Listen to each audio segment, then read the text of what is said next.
Hey everybody, it's Carm here, back on a lovely spring day.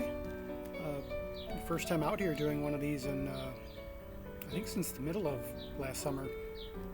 So yeah, it's been a gorgeous day, gorgeous week, and yeah, I wanted to come out and share a few things have been spinning out here. First though, I want to give a big thanks to a dear friend of many of us.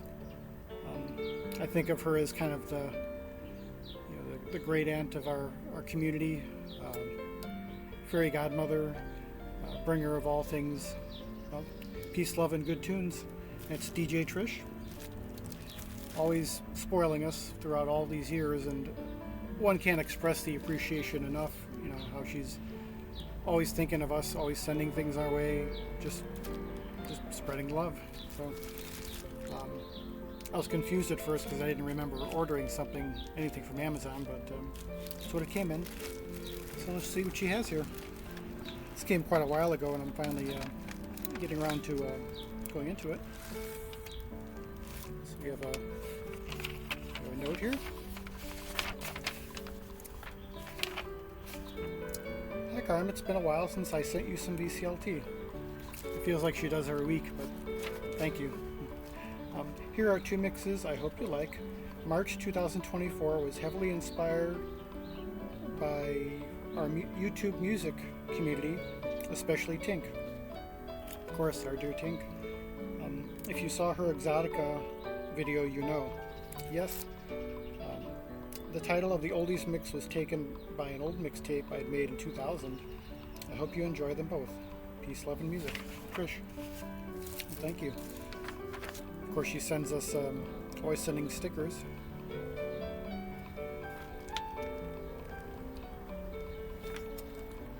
Playables, 2024. Oh, new Trish sticker here for her DJing. Yeah, rock, reggaes, jazz, and oldies. Very nice. First one she's had for a while. I have quite a collection of these, especially the Bayhead cheese shop and bottles too. That's neat. Blink 182. I don't know if I've listened to them much. Same thing here. Radiohead. Once a rusher, always a rusher. No, that's not me though. Not at all. Very much the opposite.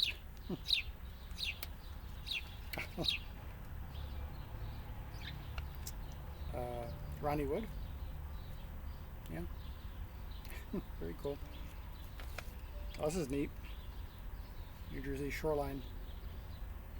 Or a lanyard. There's a rabbit that's about 4 feet away from me. Hello. I don't know how close he's going to get. In lieu of the furs being out here, we have a local fur here. Might be the same one who's comes here pretty regularly. Just kind of hangs out in the middle of the yard and just observes. Yeah, let's see what we have here.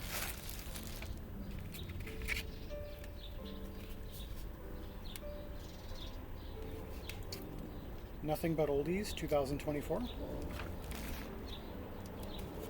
Classic card here. Yeah, as ever, as eclectic as always. Tom Jones, Jackson 5, Mills Brothers, Pat Boone, Rolling Stones, Turtles, Yardbirds, Rufus Thomas, Quincy Jones.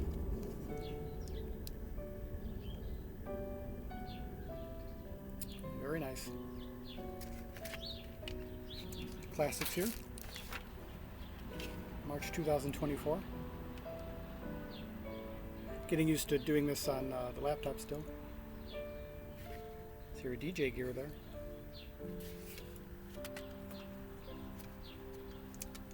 You have Kai Winding, Heptones, Joan Baez, Moondog. Very neat.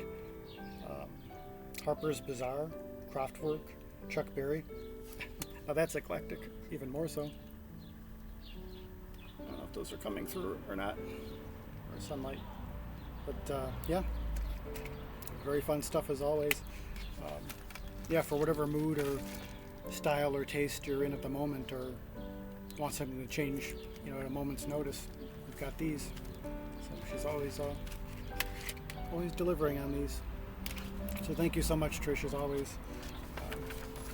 Deeply appreciate you and just everything you do for all of us. Thank you. And yeah, besides these, I just want to share a few things I've been spinning during the week out here. You know how it is when you're kind of itching to get outside. I know Tink's been mentioning it too a lot, finally getting out, and her Atomic Universe, finding the right day for it. And yeah, I know that feeling, finally getting out from being cooped up for a while. And our winter really extended till last week. We had snow, and so looking forward to it. So starting right in, these are a couple of new releases, as well as a couple of other things that found fairly recently. I was very much anticipating this coming out. John Sermon, brand new album, Words Unspoken.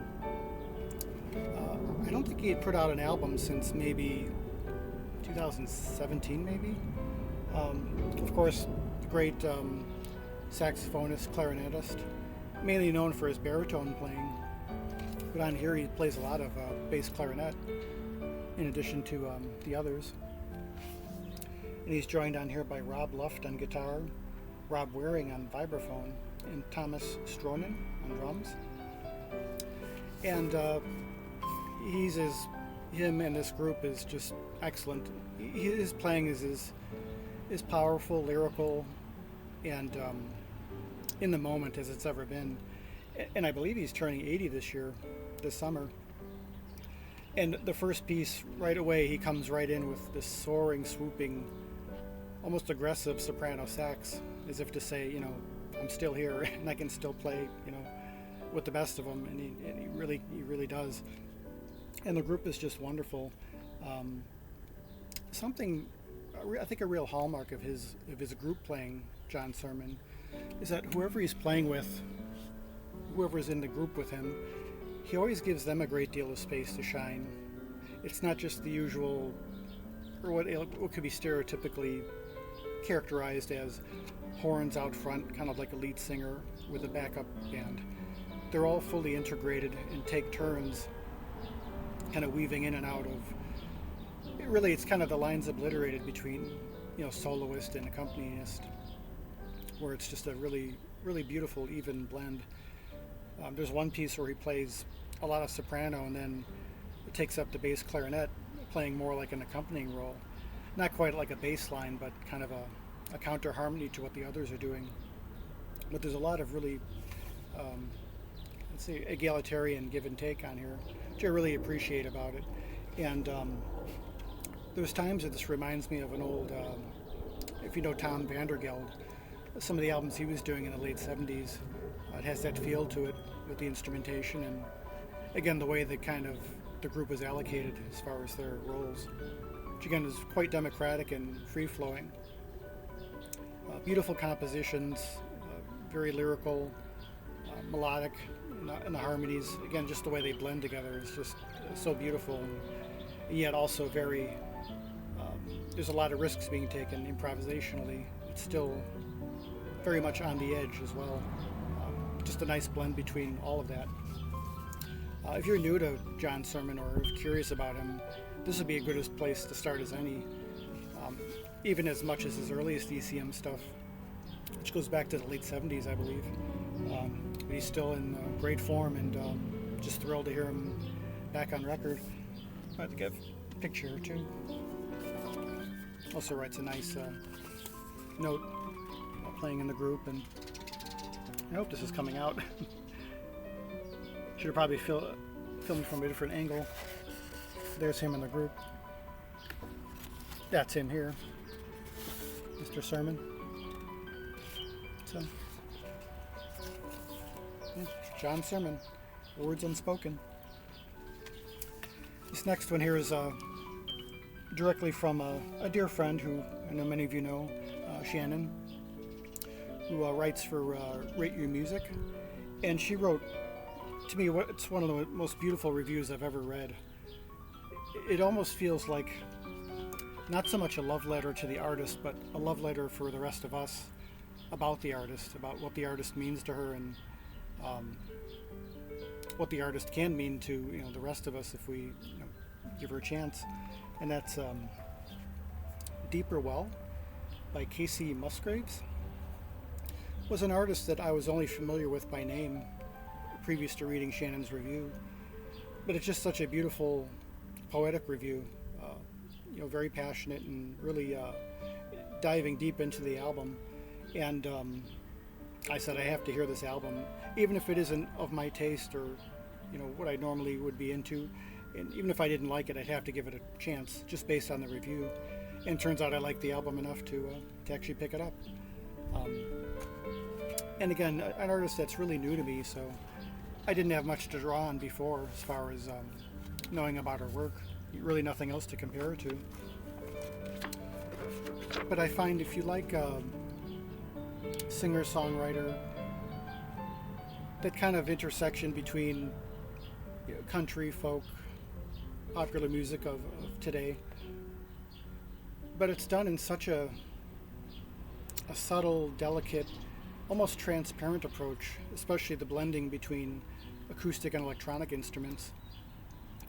There's acoustic guitar, 12-string, banjo, as well as some, she also plays dulcimer in addition to singing, but there's also synthesizer and what sounds like a little bit of rhythm programming, but it's all so seamless and organic.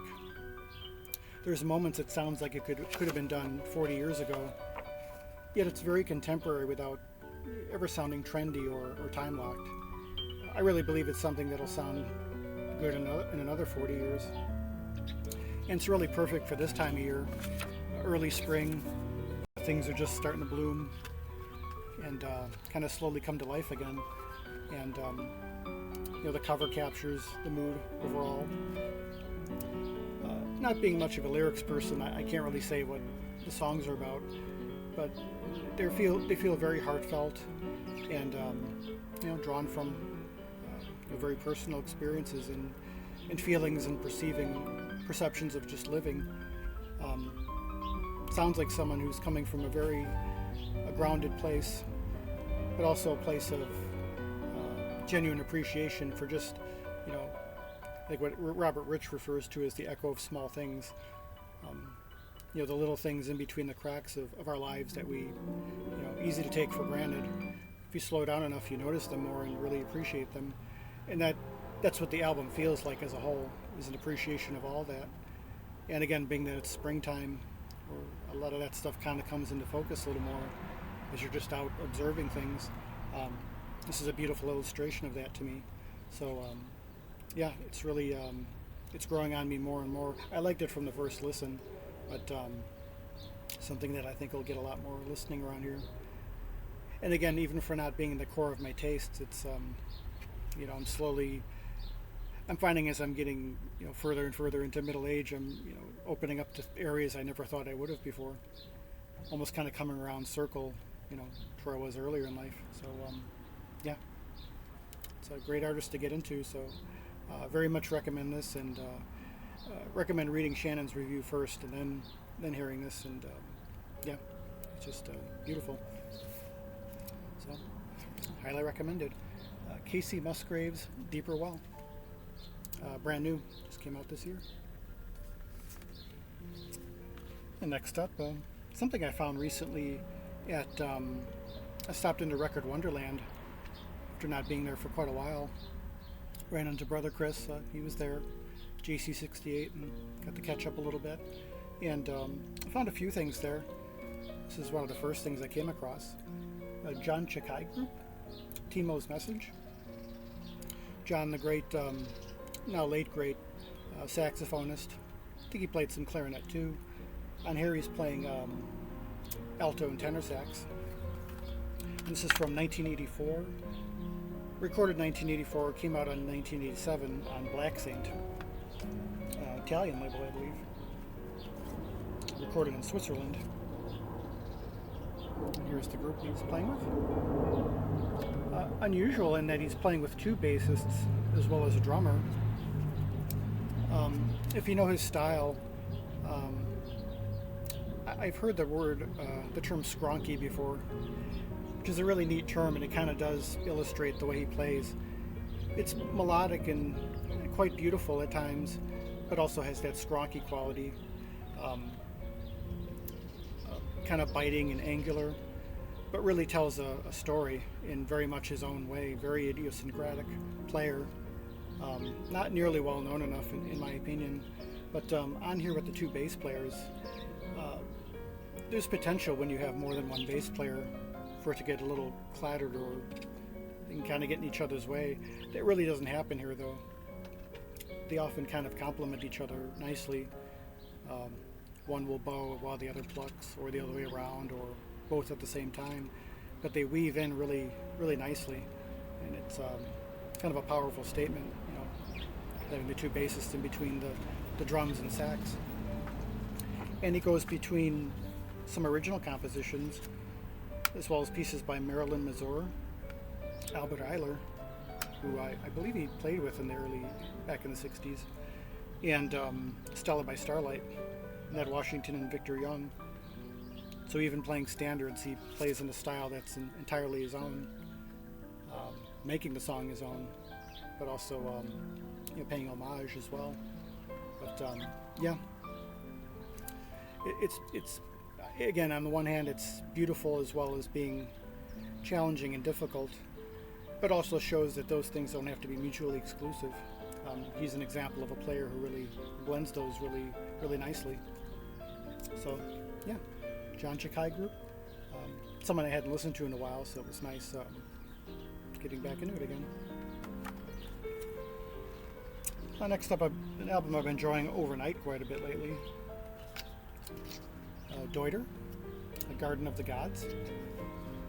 This is about halfway through his recording output, recorded in 1999 on the New Earth label.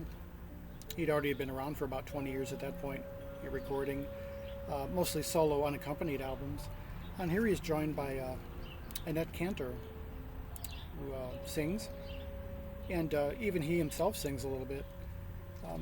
Not with lyrics, but more of a devotional chant approach. It does have a feel of like a ceremony throughout, in his own slow, kind of stately way, with his various flutes, keyboards, guitar, blending East and West music beautifully for so many years. And she fits in so seamlessly with her own voice, which again has kind of that more of a ceremonial feel. No lyrics, but it still tells a story all the same. Very evocative of wide open landscapes, very meditative as you would expect with his music, and she just blends right in seamlessly. I'm not sure if they recorded together otherwise, maybe here and there, but this is really a beautiful collaboration between the two of them. And even at times it almost sounds like American Indian ceremonial music, but just very subtly, just kind of not skimming off the surface, but just a really nice, just very very devotional, and you can tell they both have a real reverence for just the experience of playing together, and kind of going back to the original instrument, which is the human voice. So very much recommended if you want to hear another side of Deuter, and a rare instance of a collaborator like this. So, Garden of the Gods, Deuter and Annette Cantor. This is an album I hadn't heard in quite a while, and listened to this during the solar eclipse out here. I didn't really get to experience it in its fullness since I didn't have the proper eyewear, but was still able to experience just the whole field of the light and the shadows, how it changed for a while, and it was really beautiful and really eerie, and I hadn't seen it in so many years, probably 30 years. It brought me right back to that time. But this is Steve Joliffe's Japanese Butterfly. I hadn't listened to it in a while, so I'd forgotten what it sounded like, but I kind of grabbed it at the last moment to come sit out here for maybe half hour, 45 minutes leading up to the peak of the eclipse, and it fit in perfectly. He's playing mostly flute on here, concert flute and Renaissance flute, along with tenor sax and various synthesizers. Kind of similar in that way, in a much different way than the Casey Musgraves.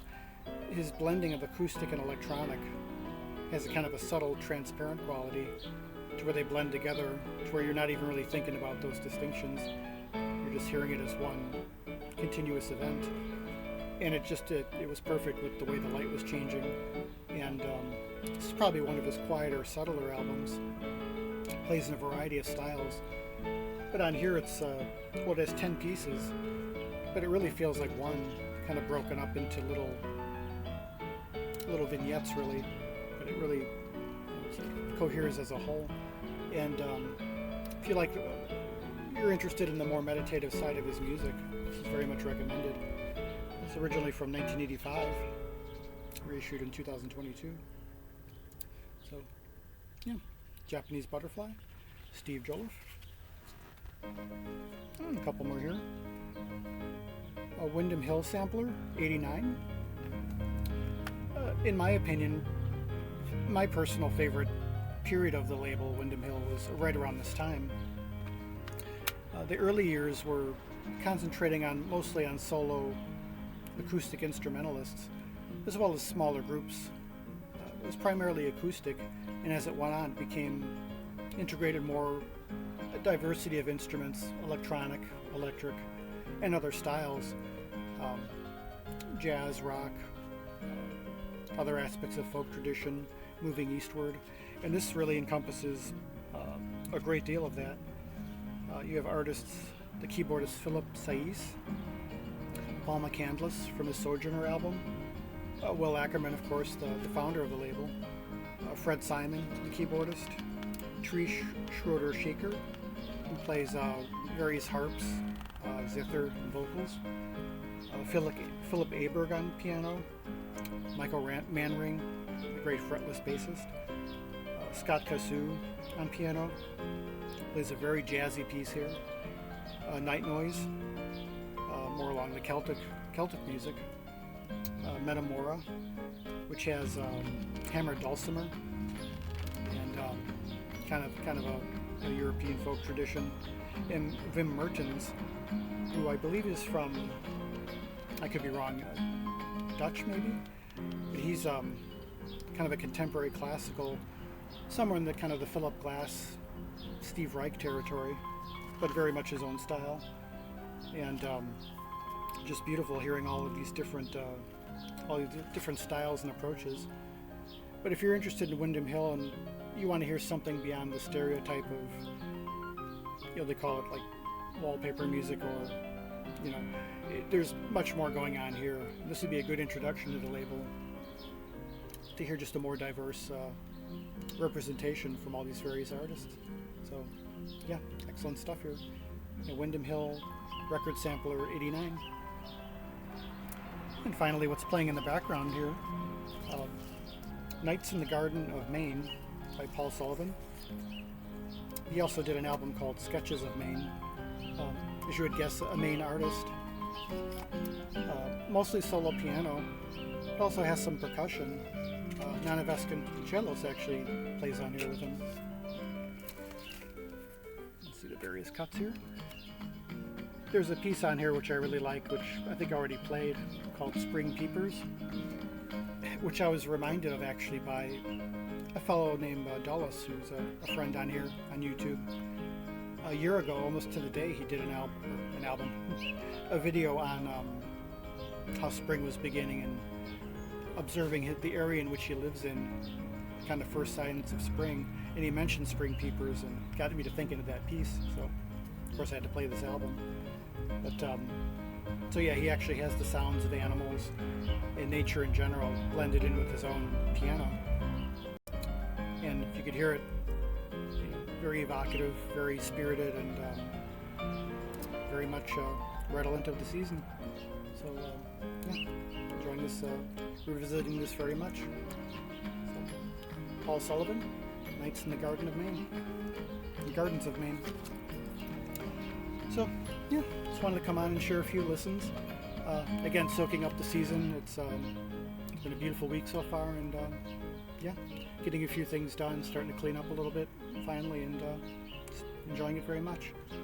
So I hope you're all well where you're at. Spring is coming into bloom. And thank you so much again, Trish, for the gifts as ever. You're the greatest. So yeah, please check out Trish's channel if you're not already familiar, and Shannon's review for Casey's album, as well as many others. There's a deeper well of reviews there, and they're very much worth taking in. So, thank you all for being here. Hope you're all well. Until the next one. Peace, love, and joy.